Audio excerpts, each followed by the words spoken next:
Imposter syndrome is a lie. 3 Stoic hacks to weaponize self-doubt. You feel like a fraud because your brain lies under pressure. It whispers, if you were legit, you wouldn't feel this way. That's wrong. Pros feel it more as they grow. Amateurs don't because they're not stretching. The feeling isn't proof you're fake, it's a signal you're at your edge. Today, I'll give you 3 Stoic hacks to turn self-doubt into a performance edge. You'll separate feelings from facts, build evidence-based confidence, and perform under scrutiny. There's one indifference move that kills 80% of imposter spirals. Stay for that.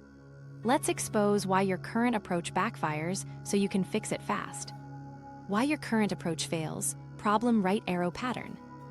Most people try to outrun imposter syndrome with more achievements, louder affirmations, or the classic fake it till you make it. It works for a week, then the doubt returns stronger, like a boss fight that leveled up while you were sleeping. Here's the hidden math. When you use accomplishments to prove you belong, every win raises the bar. You feel relief for a minute, then your brain says, sure, but can you do it again? That's the external validation treadmill. Affirmations have a similar problem. If you repeat, I'm amazing, while your body feels anxious, your brain flags a mismatch. The gap fuels more rumination. And fake it till you make it? It can help you start, but it collapses under scrutiny. If your confidence depends on pretending, you'll dodge situations where the mask might slip. Avoidance buys temporary comfort and compounds fear.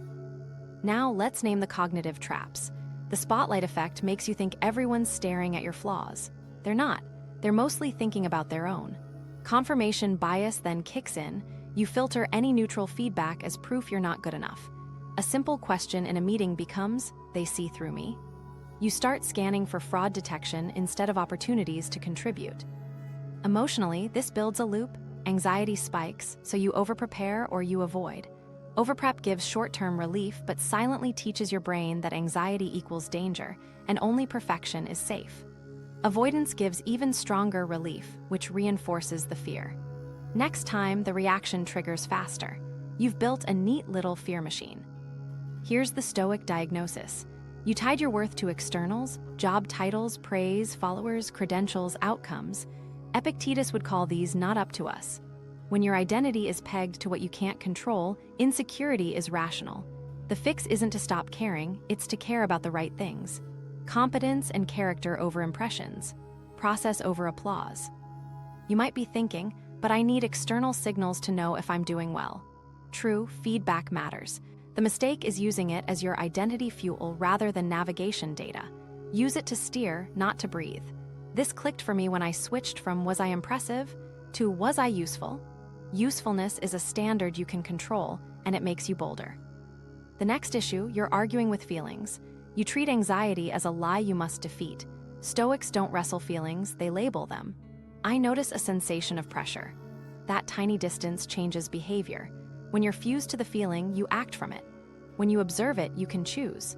The difference between I am a fraud and I'm having the thought that I'm a fraud is the difference between panic and poise.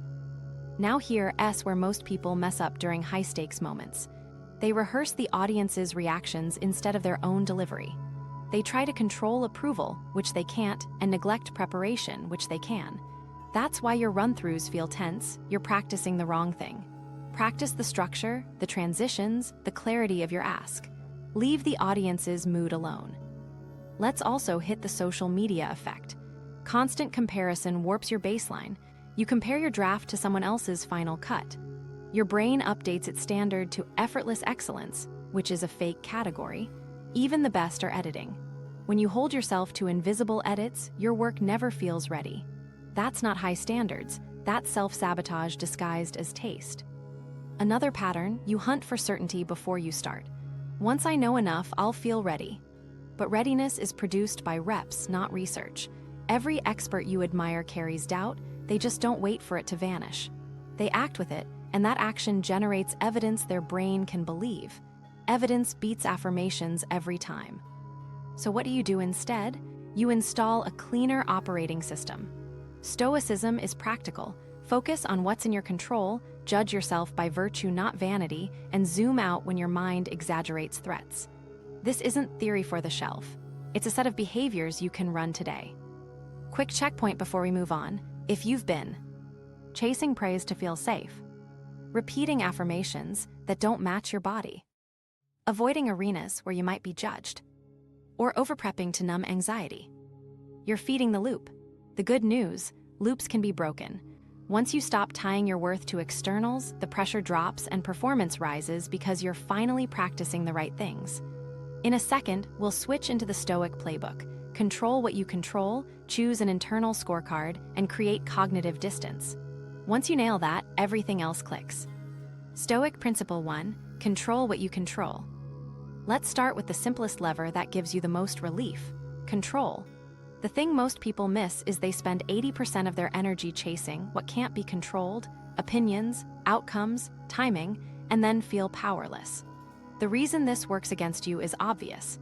Your brain reads uncertainty as danger and ramps anxiety. You lower anxiety by narrowing your target to what's truly yours. The Stoics split the world into two buckets: up to me, not up to me. Today, use a third: partly up to me. Why? It stops black and white thinking and lets you tactically plan around influence without pretending you own the result. When you do this well, your confidence becomes effort-based, not applause-based, and your execution gets cleaner. Here's the shortcut nobody teaches. Write a control audit before high-stakes moments. 3 questions fast: what's mine? What's theirs? What's nobody's? If you remember nothing else, remember this. You can run it on a napkin.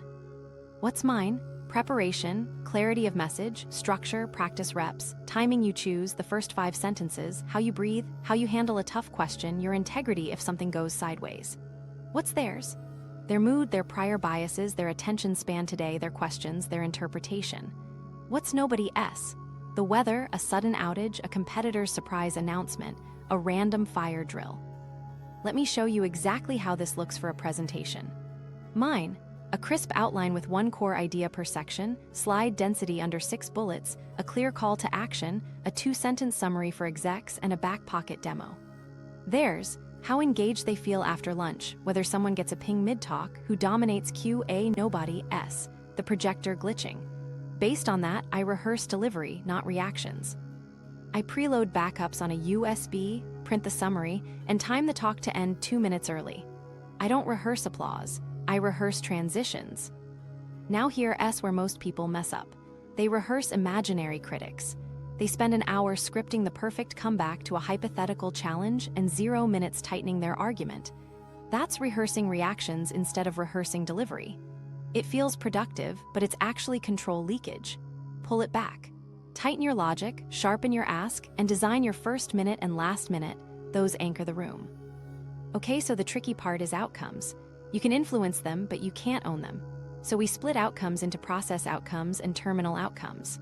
Process outcomes are measurable behaviors you complete regardless of applause. Number of dry runs, clarity checks, pre-mortem done, FAQ prepared. Terminal outcomes are the verdicts. Got the job, closed the deal, nailed the talk. Judge yourself on process outcomes. Track terminal outcomes as feedback only. Quick micro story. Last week, a client had a board demo. He was spiraling about whether they'd believe him. We ran a 5-minute control audit. He realized he was spending all his prep time trying to predict questions. We flipped it, build a 1-page proof sheet with 3 claims, 1 metric each, and a mini live demo. He shipped the proof sheet to the board an hour before. They cut their questions by half because the controllables were crisp. Let's add breath and body because performance is physical. You can't control the adrenaline spike, but you can control your state. 2 tools. 1, a pre-performance box breath, 4 seconds in, 4 hold, 4 out, 4 hold for 1 minute.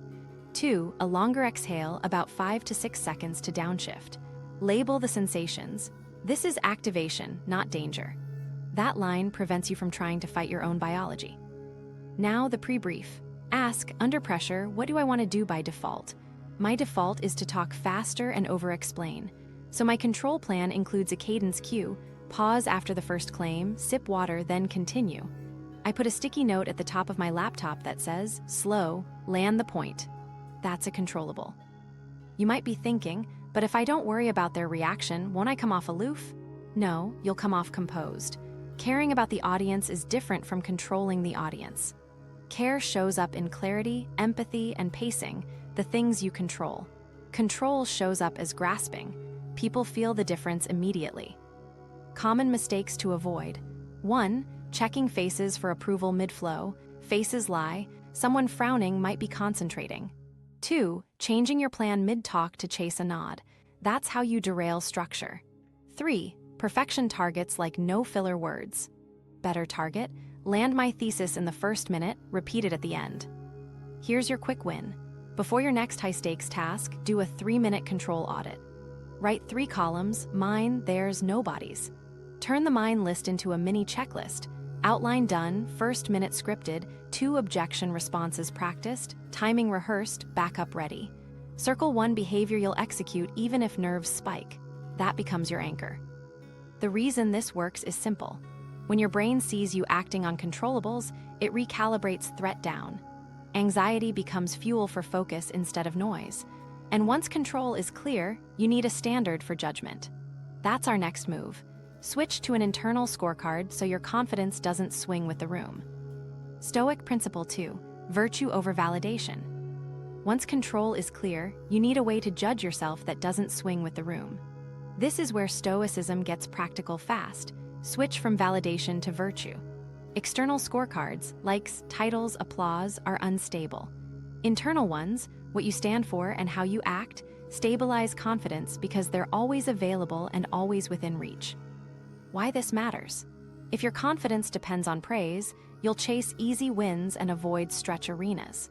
If your confidence depends on living your virtues, you can walk into hard rooms and leave with your head steady, regardless of outcome. The game changer nobody talks about is that virtues convert fuzzy, be confident, advice into observable behaviors you can execute. What are we talking about? Pick 4 virtues as metrics: clarity, courage, fairness, diligence. Tailor them to your role. Clarity is how well you make complex things simple. Courage is delivering the necessary thing even when it's uncomfortable. Fairness is considering others, perspectives, and constraints. Diligence is thoroughness without drifting into perfectionism. Define each with behaviors you can see. Let me show you exactly how to spec this. Create a virtue spec for the next deliverable. 3 lines max. 1. Which virtues matter most for this task? 2. What behaviors prove each virtue? 3. What's the minimum bar that counts as a pass today? For example, an engineer before a code review. Clarity. Write a 3-sentence summary of the change, include a before-after example, and a 1-sentence risk note. Courage. Flag 1 trade-off you made and why, even if it invites critique. Fairness. Tag reviewers from 2 domains and explicitly ask for performance and security feedback. Diligence. Run the full test suite and paste results in the PR. If those behaviors are done, you pass the internal scorecard, regardless of comments. Now here's where most people mess up. They pick vague values, excellence, integrity, impact, but never define what those look like at 3 p.m. on a Tuesday. Vague values can't guide behavior. Translate them. Excellence becomes, deliver on time, cut fluff by 20% and include 1 decision log. Integrity becomes, correct 1 overstated claim before someone else catches it. Impact becomes, state the user outcome in the first sentence. Okay, so the tricky part is balancing ambition with reality. You'll be tempted to turn virtues into perfection traps. Don't. Use minimum viable virtue, good enough to be proud, shippable under today's constraints. Remember, shipped clarity beats unshipped perfection. Your internal scorecard should raise standards without freezing action. How to apply this in a meeting. Pre-brief with your virtue spec. Clarity. State your thesis in the first 30 seconds and repeat it once near the end. Courage. If there's a risk others are dodging, speak it neutrally and propose a small experiment. Fairness. Summarize the best argument against your idea before defending yours. Diligence. Bring 1 data point or example instead of hand-waving. Common mistake. Using virtues to beat yourself up after the fact. That flips the whole point. The internal scorecard is a compass, not a cudgel. You're measuring whether you acted like the kind of person you're trying to become, not whether you won. If you miss, log it, extract 1 adjustment, and move. Quick micro story. A product manager I coach kept leaving reviews feeling crushed because execs were lukewarm. We built a virtue spec. Clarity, single-page brief with a 1-line outcome. Courage, ask for a go, no-go. Fairness includes support and engineering constraints. Diligence, 3 user quotes. She walked into the next review, hit the spec, got the same lukewarm nods, and walked out steady. 2 cycles later, the project shipped. She said, I stopped auditioning and started serving the role. That's the internal scorecard doing its job. You might be thinking, but external metrics still matter at work. They do. Use two scoreboards, internal for identity, external for navigation. The internal one decides if you sleep well tonight. The external one helps you steer next week. When they conflict, you choose character over optics. Long term, that choice compounds into trust, and trust is career rocket fuel. Here's a simple way to make this stick today. Write your "I am the kind of person who" line for this role and attach two proof behaviors. For example, I am the kind of engineer who makes complexity simple and tells the truth about trade-offs. Proofs. Every PR starts with a 3-sentence summary. Every review flags one trade-off up front. That's your identity in motion. If you remember nothing else from this section, remember this. Feelings are weather, virtues are climate. Weather changes minute to minute. Climate is built by daily behaviors. When you judge yourself by virtue, clarity, courage, fairness, diligence, you can feel nervous and still pass the test that matters. Your quick win: before your next deliverable, write a 3-line virtue spec and review it once right before you start and once right before you ship. You'll feel cleaner, you'll move faster, and your brain will have evidence it can trust. Now that your standards are internal and your control is tight, let's shrink those mental monsters by changing how you see the stakes. Stoic Principle 3, Cognitive Distance, View from Above plus Decatastrophize. Now we tackle the mind movie that turns small risks into identity threats. Imposter spirals shrink your world until one meeting equals your entire worth. The fix isn't hype, it's distance. When you create cognitive distance, your brain stops treating every wobble like an existential crisis and starts seeing it as a single frame in a long film. Why this matters? When your perspective collapses, your nervous system treats a calendar slot like a saber-tooth. That's why hands shake and thoughts race. Mastering distance shrinks the perceived threat, which frees up working memory and restores judgment. The result is cleaner decisions and smoother delivery without needing to feel confident first. What are we doing? 2 techniques. First, the view from above. It's a 1-minute zoom out that stretches space and time so today's stress lands in its real size. Second, decatastrophizing. Name the fear, rate the likelihood and impact, and design a small buffer. You're not arguing with feelings, you're labeling and sizing them. The label is the lever. Let me show you exactly how to run the view from above in 60 seconds. Close your eyes if you can, or soften your gaze. Picture yourself in the room, pull back to the building, pull back to the neighborhood, city, country, earth. Keep pulling until your calendar, your industry, even your era becomes a tiny pin on a massive map. Now run time forward and back. 5 years from now, does this moment define you? 5 years ago, which critical moments do you even remember? Let the answer land, almost none. Open your eyes, you just resized the monster. Okay, so the tricky part is making this feel practical when the heart is pounding. That's why we pair it with a quick decatastrophe drill. 3 boxes on paper or in your head: likely, controllable, irrelevant. First, state the fear in plain language, not drama. I'll blank on a question and look unprepared. Now rate likelihood from 1 to 10. Maybe it's a 4. Rate impact from 1 to 10 if it happens. Maybe it's a 5, already smaller. Then ask, what parts are controllable? Prep 1 bridging phrase, 1 clarification question, and 1 park and return line. The rest goes to irrelevant or theirs. Here's the shortcut nobody teaches. Script 2 sentences you'll use when your mind spikes. 1 naming, 1 action. Naming sentence: I'm having the thought that I'm out of my depth. Action sentence: right now, I'm going to slow my breath and state my thesis. That pairing prevents the spiral from hijacking the next 60 seconds. Example time: you've got an interview at 2 p.m. and your brain is writing disaster fan fiction. Run the view from above, zoom out to the entire arc of your career, skills built, projects shipped, people helped. This interview becomes 1 dot among hundreds. Now the decatastrophe: fear, I'll stumble on a technical question.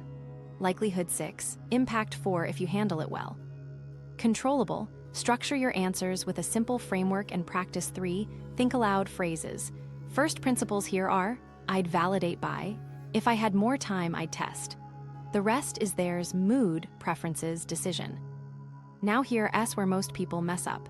They argue with feelings. Don't be anxious. This isn't a big deal. Stop it. That doubles the load. You're anxious about being anxious. Instead, observe. Hello, adrenaline, you're early. Then redirect. Your goal is not to delete a sensation. Your goal is to behave on purpose while it's present. That single shift unlocks poise. Let's add a mental model to make it stick. Camera, calendar, category. Camera, zoom the lens wider, then narrower.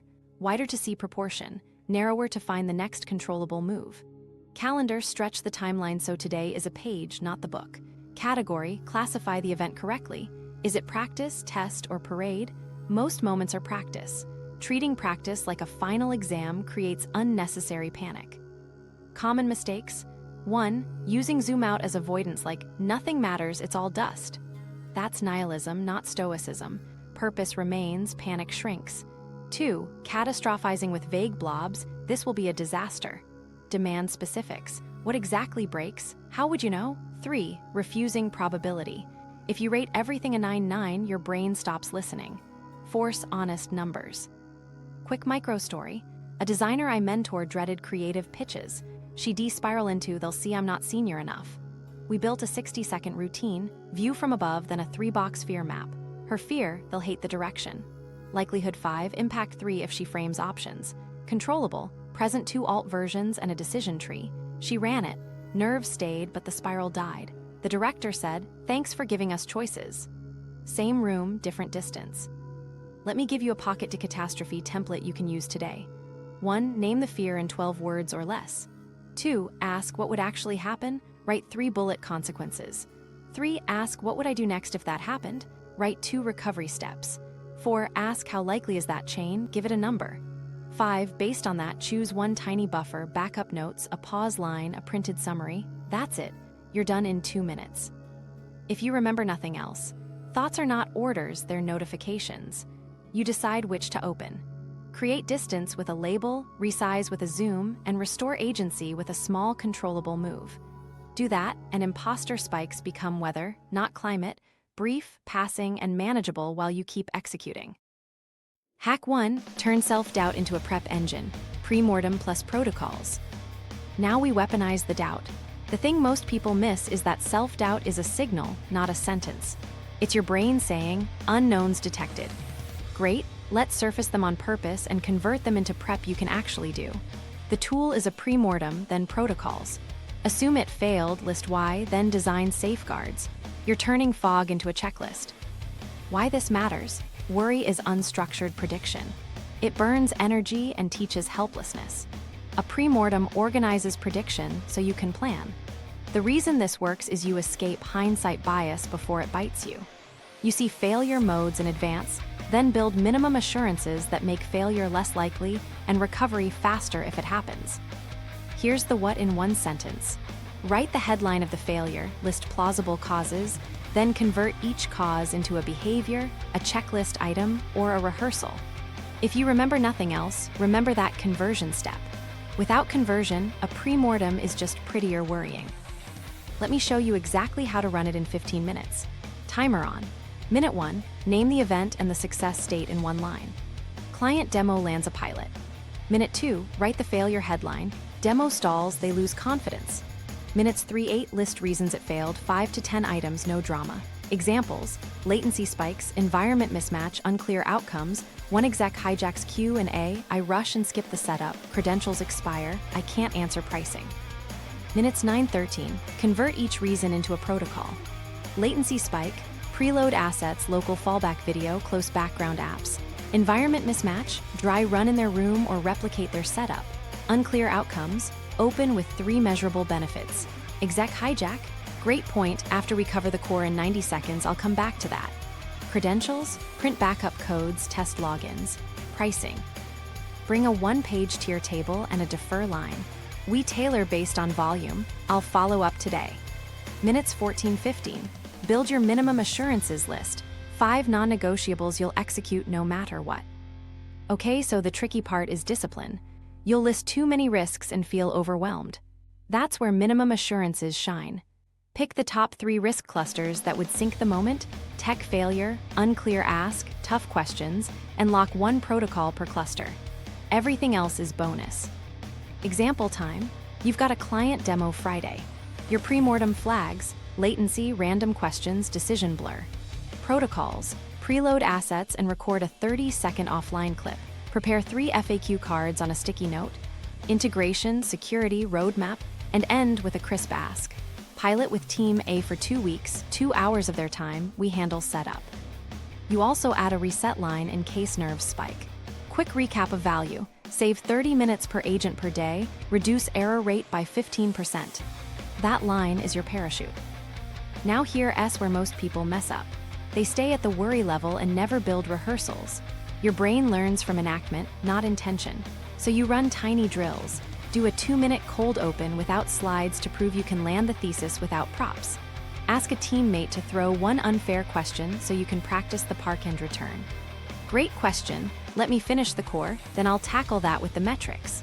Record yourself once. Watch for the 3 S's: speed, structure, and stickiness of the key message. Adjust once, ship. Let's build a protocol template you can reuse for any high-stakes moment. It's 5 boxes. Context, event, success state, time-bound. Failure headline, 1 sentence of the worst plausible outcome. Risks, 5-10 concrete causes. Protocols, 1 behavior, checklist, or rehearsal per top risk. Minimum assurances, the 5 non-negotiables you'll execute. You can write this on a whiteboard or a notes app. Keep it ugly and fast. Pretty templates are procrastination bait. Common mistakes to avoid. 1. Over-engineering, 10 pages of contingencies you'll never read. Better, 1 page you'll actually use. 2. Binary thinking, either perfect or doomed. We're aiming for good plus recoverable. 3. Solving for applause instead of reliability. Protocols should harden delivery, not decorate optics. 4. Skipping recovery steps. Always add a "what I'll do if X fails" line. That's anti-fragility, a hit becomes a rep. Quick micro story. A founder I coached dreaded investor meetings because live product glitches nuked his composure. We ran a pre-mortem. Risks, Wi-Fi login data seed. Protocols, local demo build, auto login script, preceded dataset. Minimum assurances, arrive 15 minutes early, load demo on 2 devices, state runway and use of funds in the first minute. Glitch still happened. He said, "I'll switch to the local build while I explain the key workflow." Investors nodded. Meeting kept flow. He left proud because the behavior matched the plan. Let me give you the smallest possible version you can do today. It's a 5-3-1. 5 risks, 3 protocols, 1 minimum assurance, takes 7 minutes. For a high-stakes email, 5 risks, tone misread, ask buried, wrong attachment, too long, unclear next step. 3 protocols, write the subject as the ask, top-load the outcome in 2 lines, attach and link the doc, then send a test email to yourself. 1 minimum assurance, if you haven't stated the ask by line 3, rewrite. You might be thinking, but what if I miss a risk? You will, that's fine. The point isn't omniscience, it's momentum with buffers. Every pre-mortem you run becomes training data. Next time your list is sharper and your protocols get leaner. Your quick win, schedule a 15-minute pre-mortem for your next high-stakes moment today. Build the 5-3-1 and a simple minimum assurances list. Then run 1 rehearsal that hits your protocols, not your ego. When doubt pops up, say, "Thank you for the heads up," and convert it into the next checklist line. Now you're driving the bus. Hack 2, perform under scrutiny, stoic exposure plus anti-fragile reps. Prep is good, now we need performance under eyes on you. Avoidance grows fear. Controlled exposure shrinks it and builds capacity. This is straight from CBT and Stoic practice. Approach the thing, but dose it so your nervous system adapts instead of overloads. Think of it like weight training. You add just enough weight to stimulate growth, then recover and repeat. Why this matters? If you only perform when you feel ready, you'll wait forever. Readiness comes from reps under stress, not from thinking about reps. The thing most people miss is they binge exposure, 1 huge presentation, and then hide for months. That spikes fear, creates a bad memory, and keeps the loop. We're going to ladder it. Here's the core idea. Build a graded exposure ladder from low stakes to high and grease it with repeatable micro drills. Then add feedback and recovery so your brain encodes, "I can handle this," instead of "never again."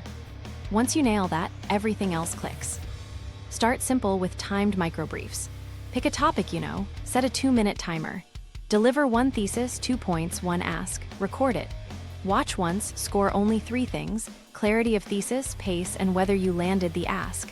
That's 1 rep. Do 3 reps back to back with a 1-minute pause. That's a set. Next rung, cold QA, ask a teammate to throw you one tough, fair question after your microbrief. Your goal isn't perfect answers, it's composure. Use a simple structure, acknowledge, frame, answer, check. Great question. The key trade-off is X versus Y given context. I'd choose X because reason. Does that address what you were aiming at? 2 minutes per question, 2 questions per session. Now add the record and review loop. Recording yourself is exposure squared. You face your delivery, then you face your own critique. Keep it kind and specific. 2 compliments, 1 adjustment. Thesis landed in the first line, pace was steady. Adjustment, shorter sentences in the ask. If you remember nothing else, remember that ratio. Your brain learns faster when it isn't bracing for a beating. Example ladder for presentations. Week 1, 2-minute microbrief solo, 3 days. Week 2, 3-minute stand-ups to a teammate, 1 tough question each. Week 3, 5-minute update in your team meeting with a pre-chosen, awkward question. Week 4, 7-minute talk to a cross-functional group, then a 5-minute Q&A. That's progressive load. You're increasing duration, audience diversity, and uncertainty 1 notch at a time. Each rung gets a recovery, a 5-minute review to log what worked, 1 adjustment, then you stop. No endless self-critique. That keeps your nervous system from flagging exposure as threat. Okay, so the tricky part is making it realistic. Real rooms interrupt, so include constraint reps. Do 1 microbrief with your laptop shut. Do 1 with a coworker interrupting at the 90-second mark. Do 1 where you must answer a question before you finish your second point. Constraints train agility. Let me show you a weekly cadence that's light but potent. Monday, 2 microbriefs, record and review. Wednesday, 1 microbrief plus 2 cold Q and A questions from a teammate. Friday, live 3-minute stand-up in your team with 1 pre-planted tough question. Each session is under 15 minutes. The compound effect is huge. After 4 weeks, your body recognizes the pattern. Stress rises, you breathe, you anchor your thesis, you handle a question, you land the ask. That recognition is what kills spirals during real stakes. Now here's where most people mess up. They do exposure without a plan and without feedback. Then they call it proof they're bad. Or they binge 3 hours of practice once, then avoid, or they skip recovery. The fix: time box reps, cap reviews, and schedule the next exposure before you leave the room. Momentum beats motivation. Add 1 more layer: social friction reps. If public speaking scares you, volunteer a 1-minute update at a meetup. If code reviews spike you, schedule a peer review where you must explain 1 trade-off out loud. If interviews scare you, join a weekly mock panel with peers rotating as interviewers. These are medium-stakes arenas that normalize scrutiny. Quick micro story. A senior analyst I coach froze in exec reviews. We built a ladder. Week 1, 2-minute microbriefs. Week 2, colleague interrupts once. Week 3, she had to answer 1 hostile but fair question. Isn't this just vanity metrics? She practiced the frame and answer. Totally fair. The core metric is retention. This is an early signal. Here's the link. 2 weeks later, the exec asked the exact question. She smiled and ran the script. Heart still raced, but delivery held. That's anti-fragile. Stress becomes training. Let's add an on-the-spot protocol for scrutiny moments. 3 steps: anchor, breathe, bridge. Anchor with your thesis in 1 line. Our goal is X because Y. I'll show you how in 2 minutes. Breathe, 5-second exhale once, eyes to a neutral spot, then return. Bridge the challenge. Great push. First principles are A and B given constraint. We choose A if that changes, we pivot to B, you can execute that even when adrenaline spikes. Common mistakes to avoid. Waiting for confidence before reps. Reps create confidence. Practicing only in perfect conditions. Add constraints. Measuring by applause, not by hitting your rep goals. Treating every stumble as identity proof. It's just data. Your quick win: schedule 2 awkward reps this week. Tuesday, a 3-minute stand-up with 1 planted tough question. Thursday, a 2-minute microbrief with laptop closed and 1 interruption. Record: 2 compliments, 1 adjustment. Book next week's sessions before you close your calendar. Performing under scrutiny becomes a skill once you treat it like one. Progressive load, clean mechanics, feedback, and rest. Do that, and the room stops feeling like a courtroom and starts feeling like a gym. Hack 3, build an identity that can't be exposed. Role ethics plus process goals. Prep builds competence and exposure builds capacity, but here's the linchpin: identity. If who you are equals how you look, every critique feels like a threat. If who you are equals what you do for others, critique becomes information. The thing most people miss is they've built an image-based identity, titles, accolades, follower counts, so any wobble feels like collapse. We're going to swap that for a role-based identity grounded in duties you can fulfill regardless of applause. Why this matters? When identity rides on externals, you perform to protect the mask. That makes you cautious, reactive, and thin-skinned. When identity rides on role ethics, you perform to meet obligations. You become steady, direct, and coachable. The reason this works is simple: duties are always available. You can execute them on your worst day. So what is role ethics? It's answering, given the roles I occupy, engineer, teammate, manager, creator, what are my duties to the people who rely on me? Not what makes me look good, what fulfills the role. Duties translate into process goals, behaviors you complete daily that express your virtues. Process goals can't be exposed because they're actions, not impressions. Let me show you exactly how to build this. Start with one role. Right, in this role, people count on me to finish that sentence 3 ways. For an engineer, make complexity simple, raise risks early, ship reliable code. For a manager, set clear priorities, protect focus, give actionable feedback. For a designer, clarify the problem, propose options, tell the trade-offs honestly. Those are duties. Now convert duties into process goals you can track. Keep them observable and small. For make complexity simple, every PR starts with a 3-sentence summary and a before-after snippet. For raise risks early, flag one explicit risk in every planning doc with a mitigation idea. For ship reliable code, run tests, paste results, and own one post-merge check. That's your daily scoreboard. Okay, so the tricky part is the ego. It will try to sneak outcomes back in. Ship reliable code becomes never get a bug comment. Wrong target. Bugs happen. The process goal is to run the checks and respond fast. Identity is evidence built by consistent behaviors, not flawless results. Let's tie this to the virtue spec you wrote earlier. Your role defines duties, your virtues define how you execute them. If your duty is give actionable feedback, your virtues might be clarity and fairness. Process goal, one specific behavior level note per review, plus one acknowledgement of what worked. That keeps feedback useful and humane.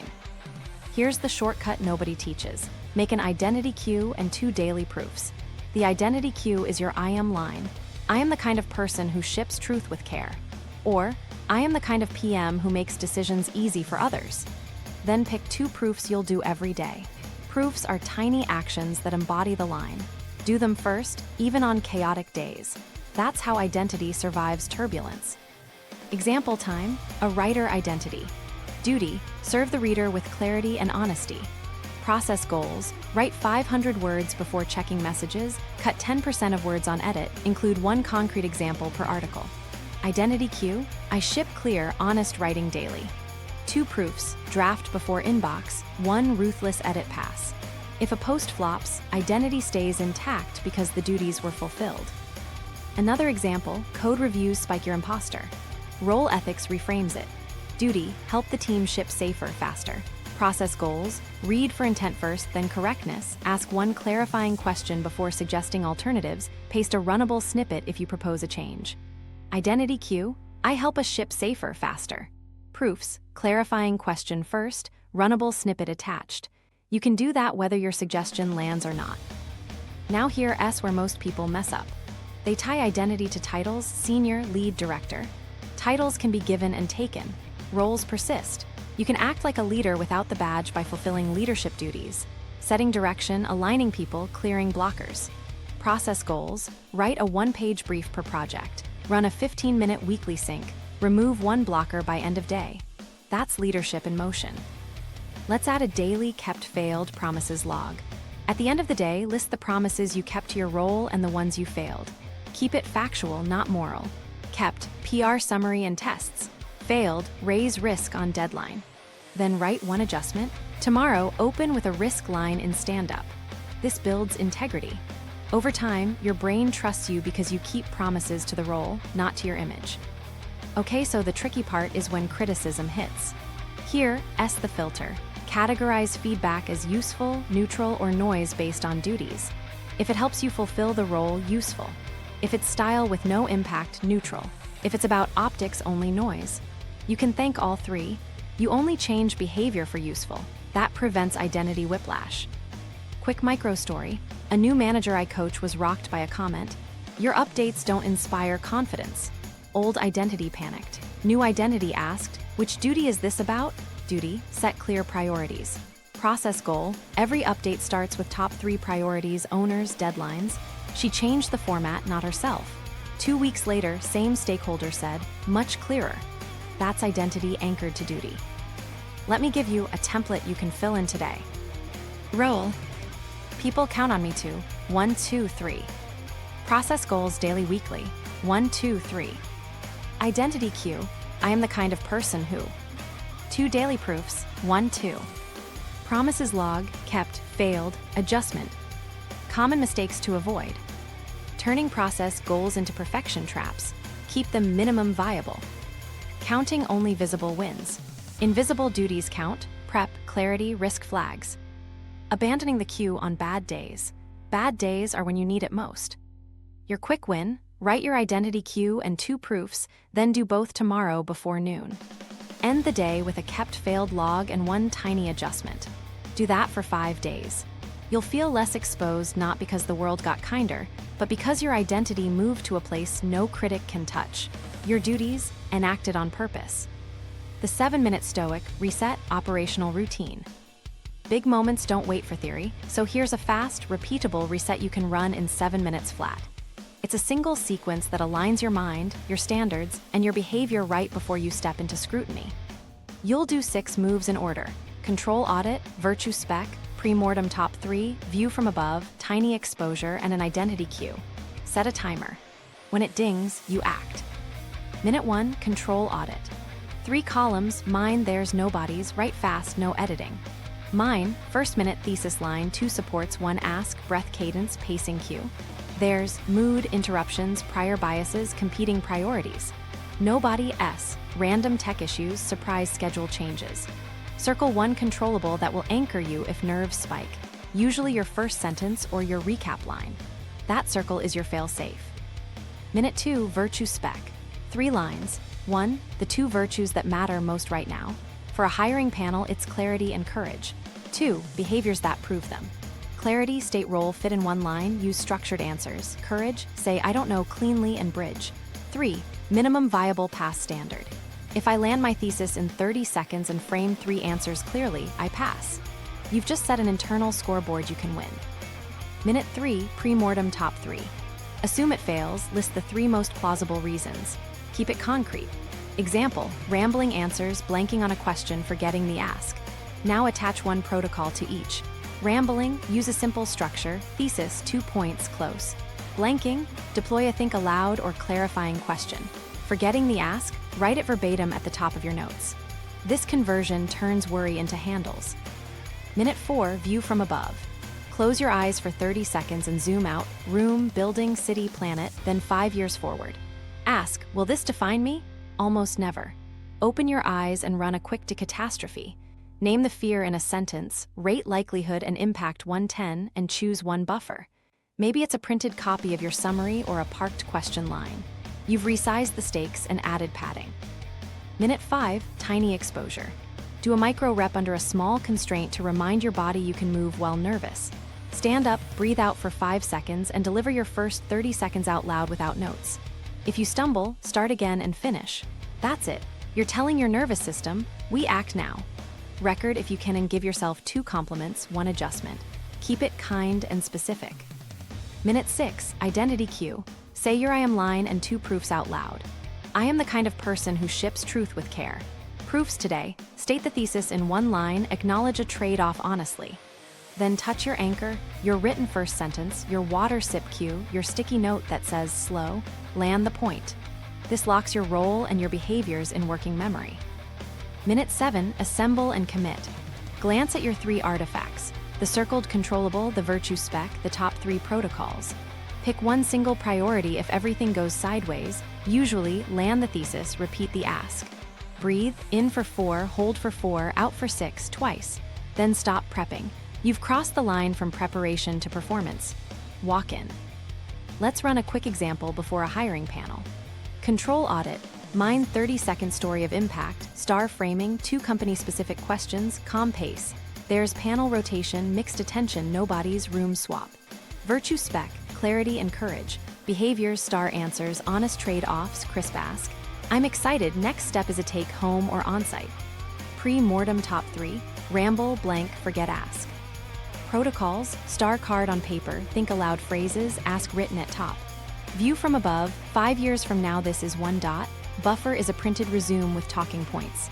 Tiny exposure, deliver the first answer aloud. Identity cue, I serve the role with clarity and courage. Proofs, star, honest trade-off.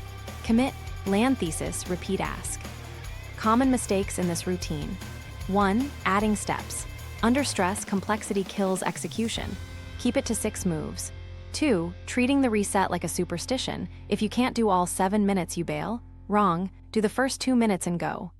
3. Turning artifacts into crutches, reading scripts instead of anchoring and speaking.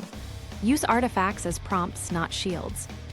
Run this reset before interviews, presentations, code reviews, and pitches. It doesn't remove nerves. It roots them into behaviors that express your role and your virtues. When the timer ends, you're not hoping to feel ready. You're acting ready on purpose. Evidence check. What research supports this? Brief, practical. Quick reality check so you know this isn't just mindset talk. It's backed by evidence you can use. I'll keep it practical and plain English. First, exposure reduces anxiety. In cognitive behavioral therapy, CBT, graded exposure is a core method for phobias and social anxiety. Repeated, controlled contact with the feared situation lowers avoidance and distress over time. Foa and Kazak, Krask et al. Dosing matters. Small, repeatable reps with recovery outperform rare, heroic exposures. That's why the graded ladder and microbriefs work. You're training your stress response through deliberate practice, not wishing it away. Second, pre-mortems help teams surface risks early. Gary Klein's pre-mortem technique, assume failure, list causes, design safeguards, improves planning by countering overconfidence and confirmation bias. In practice, you'll see 2 benefits fast: fewer avoidable glitches and faster recovery when something still goes sideways. That's your minimum assurances doing their job. Third, cognitive distancing and reappraisal reduce performance interference. Labeling thoughts, I'm having the thought that, creates psychological distance haze, ACT, and reduces fusion with negative cognitions. Reappraisal, changing the meaning of arousal to useful activation, improves test and performance outcomes, Jamison, Mendes, and Knock. Reappraise your stress. Together, distance plus reappraisal lower perceived threat while preserving alertness. Translation, clearer thinking under pressure. Fourth, self-compassion improves persistence and calibration. Research by Kristen Neff and colleagues shows self-compassion supports learning after setbacks, reduces rumination, and improves motivation quality. Our 2 complements, 1 adjustment, rule keeps the learning loop open and reduces all or nothing reactions. Fifth, Stoic practices overlap with CBT. Separating controllables from uncontrollables aligns with locus of control and problem-focused coping, Rotter, Lazarus, and Folkman. View from above parallels perspective broadening in cognitive therapy. Decatastrophizing, specify the feared event, estimate likelihood impact, plan a buffer, is standard cognitive restructuring, Beck. The overlap gives 2 toolboxes, the ancient language of virtue and the clinical language of cognition, pointing to the same behaviors. Sixth, checklists and protocols reduce error in complex work. Adel Gowan's checklist work in medicine showed simple pre-performance checklists lower preventable errors by offloading memory under stress. Your minimum assurances are the same. First minute scripted, ask visible, backup ready. Seventh, breathwork downshifts arousal. Longer exhales increase parasympathetic activation. Box breathing steadies attention, Navy protocols. Physiological psi research by Huberman Labs summarizing peer-reviewed work. You can't delete adrenaline, but you can shape state in 60 seconds, enough to stabilize voice and pacing. 8th, process goals beat outcome fixation under uncertainty. Emmons and Locke and subsequent goal research show that focusing on controllable, behavior-based goals preserves motivation and improves adherence when outcomes are delayed or noisy. Outcome data is still navigation, not identity fuel. 9th, practice with constraints improves transfer. Variability and contextual interference research, Schmidt and Bjork, shows practice that includes interruptions, time caps, and altered contexts improves real-world performance. Constraint reps train invariance. Thesis first, 2 supports, land the ask, breathe, bridge questions. 10th, identity anchored to roles and virtues reduces defensiveness and enhances learning. Self-affirmation and values alignment, Steele. Cohen and Sherman, buffer ego threat, making feedback usable. Framing identity as duties virtues stabilizes self-concept so critique targets behavior, not worth, the internal scorecard at work. 2 cautions. 1, none of this eliminates nerves, that's not the goal. The goal is functional performance with nerves present. 2, tools work when you use them. You'll be tempted to collect frameworks but skip reps. Don't. Run the 7-minute reset. Do the latter. Write the virtue spec. Tiny behaviors produce the evidence your brain believes. So yes, the hacks you're learning align with established methods. Exposure for fear reduction, pre-mortems for risk planning, distancing and reappraisal for clearer thinking, process goals and checklists for execution, breathwork for state control, and role-based identity to keep learning unlocked. Put them together, and you get steady action under scrutiny. Use case playbooks, interviews, presentations, code reviews, creative pitches. Let's plug the tools into real rooms so you can run them without thinking. Interviews, your job is to show fit through clear thinking, not to nail every question. Before you walk in, run a 3-line virtue spec, clarity and courage.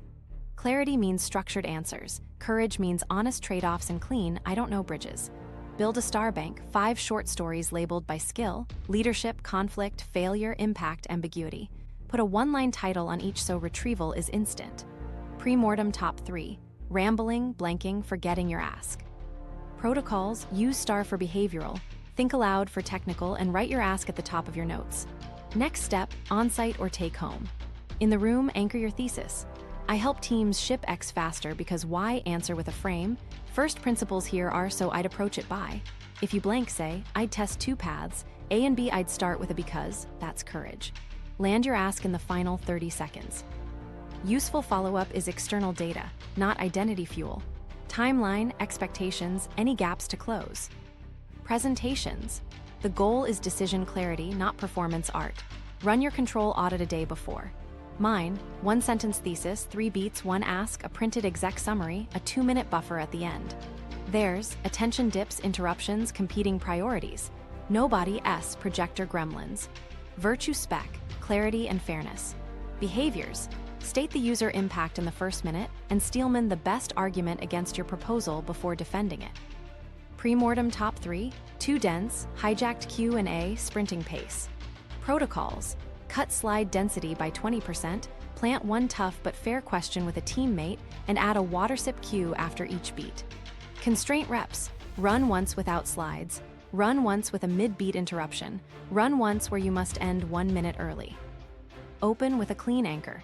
In 7 minutes, I'll show how we cut support tickets 15% by doing X. The ask is a 2-week pilot with Team A. During Q&A, use the frame and answer. Acknowledge, frame the trade-off, give the decision, check for fit. Close by restating the ask exactly.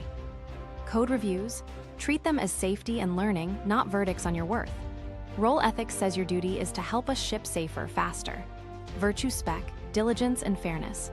Behaviors, 3-sentence PR summary, before-after example, 1 explicit risk and test results pasted. Pre-mortem top 3, unclear intent, defensive reactions, missed edge case. Protocols, write intent first, ask 1 clarifying question before suggesting changes, and attach a runnable snippet for any proposed refactor. Exposure ladder, pair review 1 file weekly where you explain a trade-off out loud, then graduate to presenting a diff in stand-up for 3 minutes. When receiving feedback, categorize it in real time. Useful, neutral, noise. Respond to useful with specifics. Good catch, adding a null guard and a unit test. Neutral gets a quick thanks. Noise gets a polite park. Noted doesn't affect correctness, happy to revisit later. If you're reviewing, use the 2-and-1 rule, 2 concrete compliments, 1 actionable suggestion, framed by the role's duty. Creative pitches. Your job is to guide taste with options, not to convince everyone your first cut is perfect. Virtue spec, clarity and courage. Behaviors, present 3 versions, safe, smart, and spicy, each with a 1-line strategy. Pre-mortem top 3, subjective whiplash, feedback pylon, losing the core idea. Protocols, build a decision tree. If they value speed, pick A. If distinctiveness, pick C, so you can redirect feedback into criteria. Add an anchor rationale card, why this concept serves the brief in 10 words. Exposure, practice a 2-minute pitch per concept, then run a 5-minute live edit where you swap elements on demand. In the room, set the frame. I'll show 3 options mapped to the brief's goals. We'll pick based on X and Y. When feedback collides, translate it. I'm hearing we want more energy without losing legibility. That's the C palette with A's typography. Close with a recommendation tied to goals. Then ask for a decision or a 24-hour async pick. 2 cross-cutting moves elevate all 4 scenarios. First, preload your park and return line so you never get dragged off your thesis. I'll finish the core in 90 seconds, then circle back. Second, carry a printed 1-pager. Thesis, 3 beats, ask. Paper survives tech issues and calms you. Add constraint reps weekly. Interviews with a time cap, presentations without slides, code reviews with 1 hostile but fair question, pitches where you must swap a component live. Common traps and fixes. Trap, treating each scenario as unique and rebuilding from scratch. Fix, reuse the system control audit, virtue spec, pre-mortem top 3, tiny exposure, identity cue. Trap, waiting to feel creative or feel technical. Fix, process goals, 1 microbrief, 1 ladder rung, 1 proof behavior. Trap, measuring by applause. Fix, measure by whether you hit your internal pass criteria. Trap, arguing with nerves. Fix, label, breathe, execute the first sentence you wrote. Run 1 playbook this week. If you've got an interview, build your star bank and write the ask at the top of your notes. If you present, cut 20% of slides and script the first minute. If you code review, add the 3-sentence PR summary and 1 risk flag. If you pitch, prepare the 3 versions with the decision tree. Then do 1 constraint rep and 1 planted tough question. That's how you turn self-doubt into a systematic edge across the rooms that matter. Common traps and how to fix them. Let's debug the most common traps that keep smart people stuck. And I'll give you the exact fix for each so you can ship work without the spiral. Trap 1, perfectionism masquerading as standards. It sounds noble, I just care about quality, but the behavior is endless tinkering and delayed shipping. The fix is good plus shipped. Define a pass line before you start. 1-sentence thesis, 2 supports, 1 ask, 1 review pass. When you hit it, ship, then schedule a V2. If you remember nothing else, remember this. Version 1 creates truth, perfection creates theories. Trap 2, chronic comparison. You're grading your draft against someone else's final cut and calling it fair. It's not. Fix it with the internal scorecard checkpoint. Ask, did I meet my virtue spec for this deliverable? Clarity, courage, fairness, diligence? If yes, you pass. If not, pick 1 behavior to adjust. Also cap inputs. Choose 2 models you'll study this cycle, not 20. Overconsumption dilutes your voice and spikes doubt. Trap 3, overprep as avoidance. You prepare for days because starting feels risky. Preparation is only prep if it includes exposure. Fix, do 1 exposure rep before your next prep block. 2-minute microbrief, 1 planted question, record, and review, then prep for 20 minutes. That sequence retrains your brain. Action first, polish second. You stop rewarding avoidance with the illusion of productivity. Trap 4, feedback overreaction. 1 lukewarm comment nukes your week. Fix it by categorizing feedback. Useful, neutral, noise. Useful maps to your duties and improves the work. Neutral is style, noise is optics. Respond with matching effort. Useful gets changes, neutral gets thanks, noise gets a parked note. Add a delay rule, no identity conclusions for 24 hours. You'll be shocked how different it feels after sleep. Trap 5, imposter flare after success. This one surprises people. After a win, stakes rise and your brain whispers, they'll find out. Normalize expansion spikes. The fix is an identity reset. The next morning, run the 7-minute reset light, control audit, virtue spec, and 1 micro rep. Then log 2 proofs for your role. You're telling your nervous system, bigger room, same duties. Trap 6, binary thinking. You label moments as nailed or failed, which kills learning. Fix with spectrum scoring. After any rep, rate 3 behaviors 1-5, thesis clarity, pace, ask landed. Note 1 adjustment. Close the loop by scheduling the next rep. That's it. You convert drama into data. Trap 7, rehearsing approval. You practice the fantasy where everyone nods, then freeze when someone frowns. Fix, rehearse friction.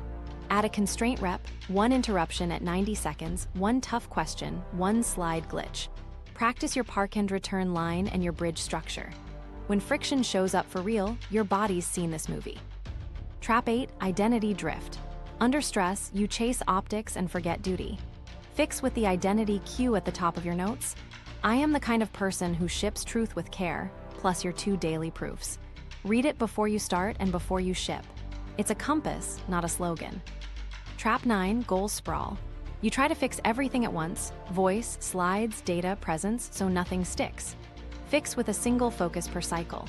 This week is clarity.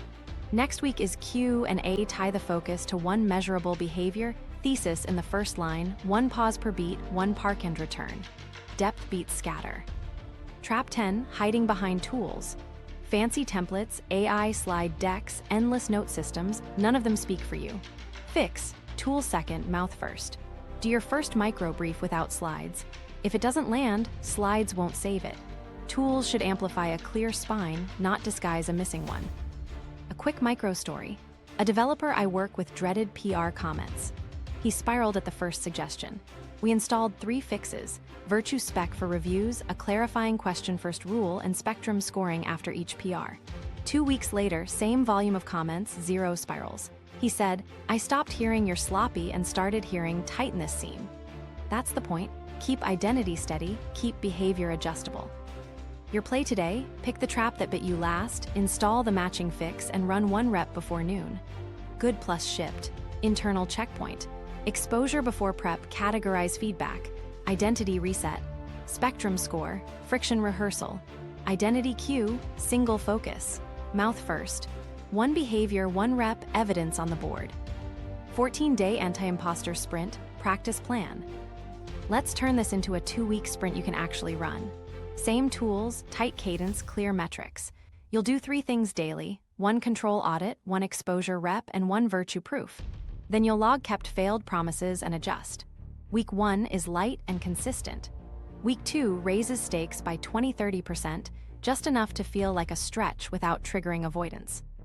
Here's the daily cadence. Morning, 2 minutes for a control audit. Right mind, there's nobody's. Circle 1 anchor behavior for today's main moment, usually your first sentence or your recap line. Midday, 1 exposure rep. That's a microbrief, cold Q&A, or a constraint rep, time box to 5 minutes including review. End of day, 1 virtue proof logged. Did you act on your role's duty with clarity, courage, fairness, or diligence? Write the behavior, not the feeling. Week 1 schedule. Day 1 kickoff, build your role identity cue and 2 daily proofs. Write your 3-line virtue spec for the week's main deliverable. Do a 2-minute micro brief on your thesis and record it. 2 compliments, 1 adjustment. Keep it kind. Day 2, control audit for your next meeting. Exposure, micro brief with laptop closed. Virtue proof, state the thesis in the first 30 seconds of that meeting. Day 3, control audit before a written deliverable. Exposure, answer 1 planted tough question from a teammate after a 2-minute update. Proof, add 1 explicit trade-off to your doc. Day 4, control audit for a stand-up. Exposure, deliver a 2-minute update with 1 interruption at the 90-second mark. Proof, recap the decision and next step in 1 line. Day 5, control audit for a sync work. Exposure, record a 3-minute walkthrough of your work for a peer. Proof, ask for 1 specific piece of feedback tied to your duty. Day 6, light day. Run the 7-minute reset light. Control audit, virtue spec, 1 tiny exposure. Proof, 1 small act of diligence, tests, summary, or risk flag. Day 7, rest and review. No new exposure. Read your logs. Spectrum score the week on 3 behaviors: thesis clarity, pace, ask landed. Write 1 adjustment for week 2. Rest isn't avoidance, it's recovery. Week 2 schedule, raise stakes by 20-30%. Day 8, control audit for a live audience. Exposure, 3-minute stand-up to a small group with one planted tough question. Proof, Steelman the best counter-argument once. Day 9, control audit for a cross-functional thread. Exposure, 2-minute micro-brief with a mid-brief Q and A proof.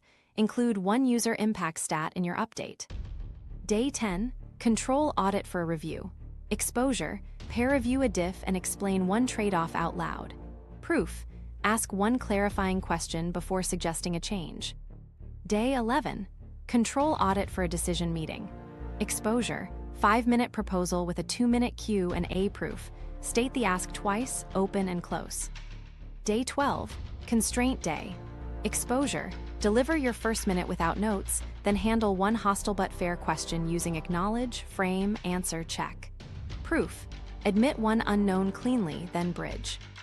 Day 13, dress rehearsal. Exposure, full run of next week's real moment under a time cap, with one interruption and one tech glitch simulated. Proof, stick to your park and return line and land the ask. Day 14, rest and integrate. Review logs, update your virtue spec, and write next week's single focus theme, clarity, Q&A, or pacing. Plan 2 awkward reps for the coming week. Celebrate reps, not outcomes. Metrics to track are simple and behavioral. Count reps completed. Track nerves tolerated on a 1-5 scale right before and right after each exposure. Log quality shipped. Did your deliverable meet the minimum viable virtue you defined? That gives you 3 lines of evidence: volume, resilience, and standards. If you remember nothing else, remember that your brain believes evidence, not pep talks. Reflection each night is short and honest. Kept promises, list the behaviors you completed tied to your role. Failed promises, list the ones you missed without judgment. Adjustment, one sentence about what you'll change tomorrow, add a sticky cue, cut scope, ask for a planted question. Keep the tone like a good coach. Specific, kind, forward-looking. Safety valve. If you feel flooded, you take a rest day with review, not avoidance. That means no new exposure, but you still run a control audit, read your virtue spec, and do a tiny proof. One clear sentence, one risk flag, one test run. Flooding is a signal to dial the load, not to quit the ladder. The goal is steady capacity, not heroics. 2 pro tips make this sprint stick. First, calendar it.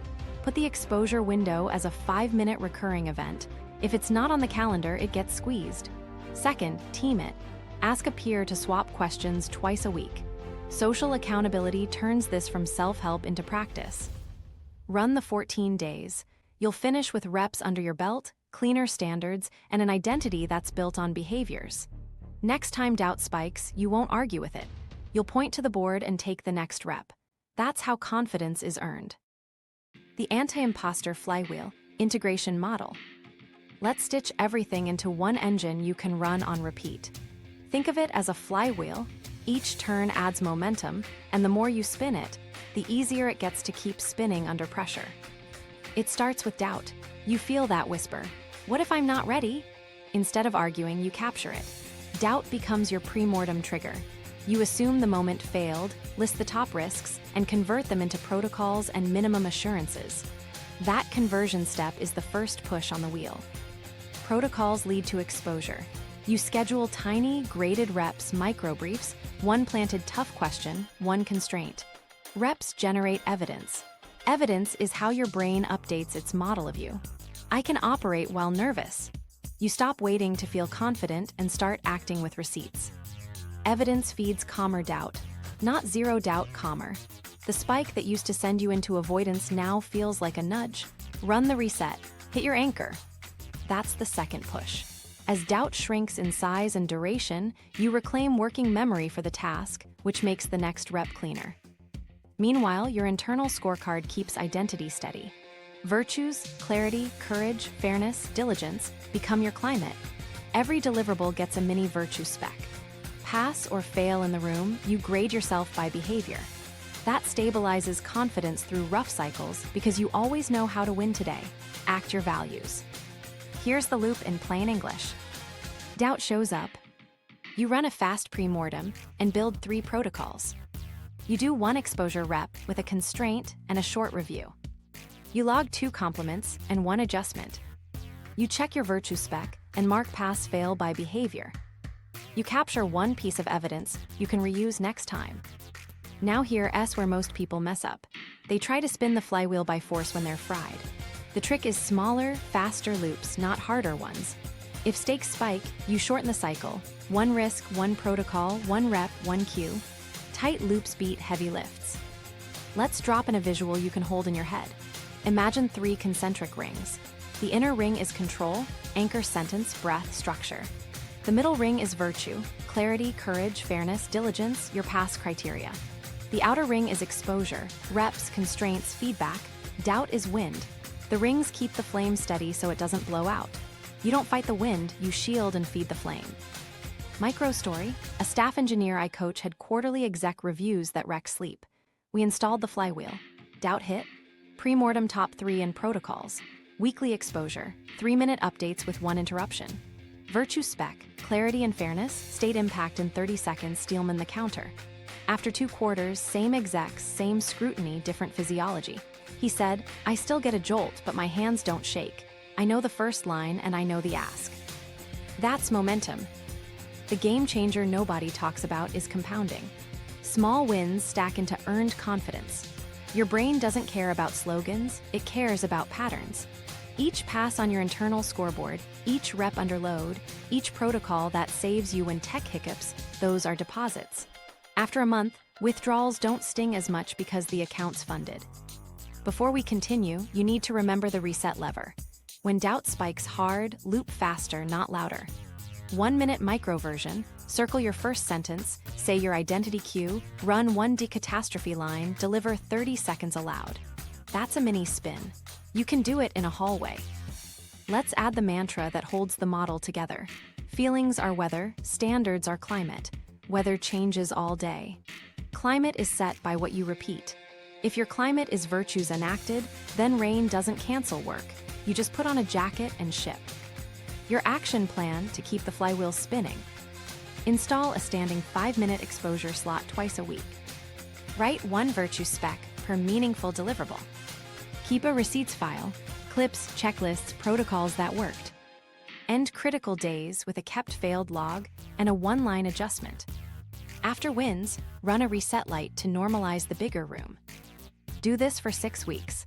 Doubt won't vanish, but it'll change shape from a wall to a sign. It'll say, use your tools. And you will, because the flywheel makes it easier each time. Next steps. The core idea is simple. Self-doubt isn't proof you're a fraud. It's fuel when you control what's yours, act your virtues, and resize the stakes. Run the 7-minute reset before your next high-stakes moment, then start the 14-day sprint this week. Subscribe for the advanced Q&A drills video next, and save this to rerun before interviews and presentations.